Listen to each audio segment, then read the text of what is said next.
अस्सलाम वालेकुम नाजरीन। ड्रामा सीरियल इनामी मोहब्बत की नेक्स्ट एपिसोड में आप देखेंगे अनाया जिसे हर वक्त यही डर लगा रहता है कि कहीं मुनीज़ माहिर को उसे छीन न ले।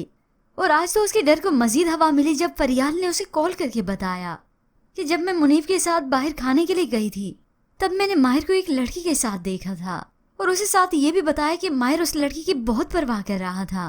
बस फिर इसके बाद अनाया को तो और भी परेशानी हो जाती है।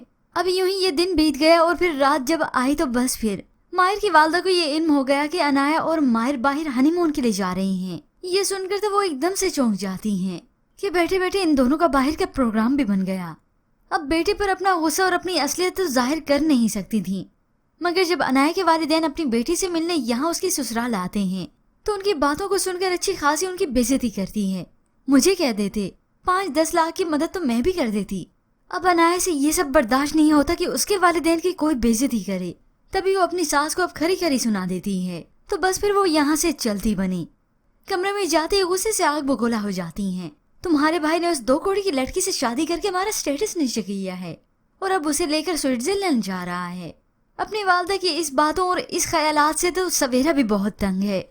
मगर इसी दौरान जब मुनीज़ा अचानक से यहाँ पर आई तो उनका मूड ही ठीक हो गया। तभी सवेरा उस मुनीज़े की तारीफ करने लगी जो जानती नहीं कि वो भी जलती है। वाह मुनीज़े वाह, तुमने आते ही मामा का मूड ठीक कर दिया। उसने वजह पूछी तो सवेरा ने बता दिया कि हनीमून ट्रिप पर जा रहे हैं। अब ये सुनकर तो मुनीज़े की हंसी भी गुल रह गई। ये बात बर्दाश्त तो अब इससे भी नहीं होगी। अब तो वह मुश्किल ही है कि अनाया और माहिर हनीमून ट्रिप पर जा सकें। हो सकता है ऐन वक्त पर ही माहिर की वालदा तबीयत खराब होने का बहाना कर लें और ऐसा जाहिर करें कि मैं बीमार हूँ, तभी माहिर को ना चाहते हुए भी ये प्रोग्राम कैंसिल करना पड़े। पर वैसे इसके मुतालिक आप क्या राय रखते हैं? हमें अपनी कीमती राय का इजहार जरूर कीजिएगा। मजीद ड्रामा प्रोमो के लिए आप देखते रहिए उर्दू रिव्यू।